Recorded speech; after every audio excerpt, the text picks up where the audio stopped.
إياك نعبد وإياك نستعين. اے اللہ، ہم صرف آپ ہی کی عبادت کرتے ہیں اور صرف آپ ہی سے مدد چاہتے ہیں۔ سامعین نبی سعد کی تفسیر سماعت کیجیے۔ عبادت کا لغوی اور شرعی معنی۔ ساتوں قراء اور جمہور نے اسے ایاکا پڑھا ہے۔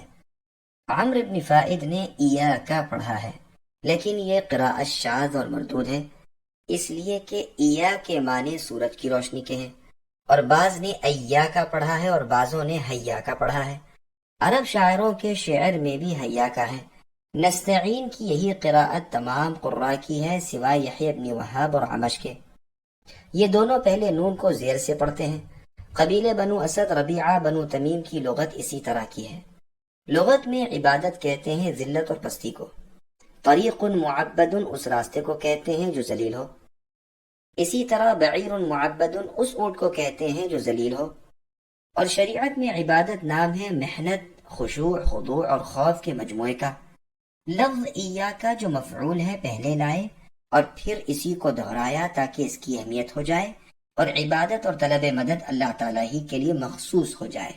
تو اس جملے کے معنی یہ ہوئے کہ اے اللہ، ہم آپ کے سوا کسی کی عبادت نہیں کرتے اور آپ کے سوا کسی پر بھروسہ نہیں کرتے۔ کامل اطاعت اور پورے دین کا حاصل صرف یہی دو چیزیں ہیں۔ بعض سلف کا فرمان ہے کہ سارے قرآن کا راز سورہ فاتحہ میں ہے اور پوری سورت کا راز اس آیت ایاک نعبد و ایاک نستعین میں ہے۔ آیت کے پہلے حصے میں شرک سے بیزاری کا اعلان ہے اور دوسرے جملے میں اپنی طاقتوں اور قوتوں کا انکار ہے اور اللہ عز و جل کی طرف اپنے تمام کاموں کو سپرد کر دینا ہے۔ اس مضمون کی اور بھی بہت سی آیات قرآن کریم میں موجود ہیں، جیسے اللہ نے فرمایا فَاعْبُدُوهُ وَتَوَكَّلْ عَلَيْهِ إِلَى آخِرِ الْآيَةِ، یعنی اللہ ہی کی عبادت کرو اور اللہ ہی پر بھروسہ کرو، آپ کے رب آپ سب کے اعمال سے غافل نہیں۔ اور فرمایا قل هو الرحمن إلى آخر الآية، اے نبی کہہ دیجئے کہ وہی رحمان ہے، ہم رحمان پر ایمان لے آئے اور اللہ ہی پر ہمارا بھروسہ ہے۔ اور فرمایا رب المشرق والمغرب لا الہ الا هو فاتخذه وکیلا، یعنی مشرق و مغرب کے رب وہی اللہ ہی تو ہیں، اللہ کے سوا کوئی معبود نہیں، آپ اے نبی انہی کو اپنا کارساز سمجھیں۔ یہی مضمون اس آیت کریمہ میں ہے۔ اس سے پہلے کی آیات میں تو خطاب نہ تھا، لیکن اس آیت میں اللہ تعالیٰ سے خطاب کیا گیا جو نہایت لطافت اور مناسبت رکھتا ہے، اس لیے کہ جب بندے نے اللہ تعالیٰ کی صفت و ثنا بیان کی تو گویا قرب الہی میں حاضر ہو گیا اور اللہ جل جلالہ کے حضور میں پہنچ گیا۔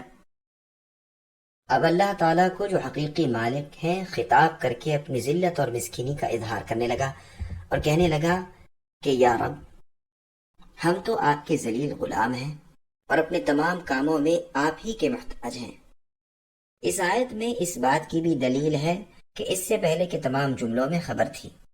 اللہ تعالیٰ نے اپنی بہترین صفات پر اپنی ثنا آپ کی تھی اور بندوں کو اپنی ثنا انہی الفاظ کے ساتھ بیان کرنے کا ارشاد فرمایا تھا۔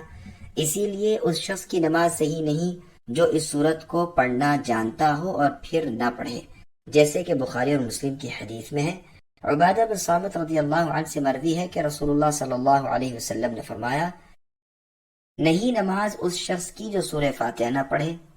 صحیح مسلم شریف میں ابو ہریرہ رضی اللہ عنہ سے مروی ہے کہ رسول اللہ صلی اللہ علیہ وسلم نے فرمایا کہ اللہ تعالیٰ کا فرمان ہے کہ میں نے نماز کو اپنے اور اپنے بندے کے درمیان آدھا آدھا بانٹ لیا ہے، اس کا آدھا حصہ میرا ہے اور آدھا حصہ میرے بندے کے لیے ہے، اور میرے بندے کے لیے وہ ہے جو وہ طلب کرے۔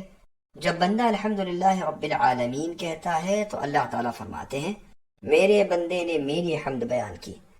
جب کہتا ہے الرحمن الرحیم تو اللہ تعالیٰ فرماتے ہیں کہ میرے بندے نے میری ثنا کی۔ جب وہ کہتا ہے مالک یوم الدین، اللہ تعالیٰ فرماتے ہیں میرے بندے نے میری بزرگی بیان کی۔ جب وہ ایاک نعبد و ایاک نستعین کہتا ہے تو اللہ تعالیٰ فرماتے ہیں کہ یہ میرے اور میرے بندے کے درمیان ہے اور میرے بندے کے لیے وہ ہے جو مانگے۔ پھر وہ آخر سورت تک پڑھتا ہے۔ اللہ تعالیٰ فرماتے ہیں یہ میرے بندے کے لیے ہے اور میرا بندہ جو مجھ سے مانگے اس کے لیے ہے۔ عبادت اور مدد مانگنے کے لائق کون ہے؟ ابن عباس رضی اللہ عنہما فرماتے ہیں ایاک نعبدو کے معنی یہ ہے کہ اے ہمارے رب، ہم خاص آپ ہی کی توحید مانتے ہیں اور آپ ہی سے ڈرتے ہیں اور آپ ہی کی ذات سے امید رکھتے ہیں۔ آپ کے سوا کسی اور کی نہ تو ہم عبادت کریں، نہ ڈریں، نہ امید رکھیں۔ اور ایاک نستعین سے یہ مراد ہے کہ ہم آپ ہی کی تمام اطاعات پر اور اپنے تمام کاموں میں آپ ہی سے مدد مانگتے ہیں۔ قتادہ رحمۃ اللہ علیہ فرماتے ہیں مطلب یہ ہے کہ اللہ تبارک و تعالی کا حکم ہے کہ تم سب اللہ ہی کی خالص عبادت کرو اور اپنے تمام کاموں میں اللہ ہی سے مدد مانگو۔ ایاک نعبد کو پہلے لانا اس لیے ہے کہ اصل مقصد اللہ تعالیٰ کی عبادت ہی ہے، اور مدد طلب کرنا یہ عبادت کا وسیلہ اور اہتمام اور اس پر پختگی ہے۔ اور یہ ظاہر ہے کہ زیادہ اہمیت والی چیز کو پہلے لایا جاتا ہے اور اس سے کم اہمیت والی کو اس کے بعد لایا جاتا ہے، واللہ عالم۔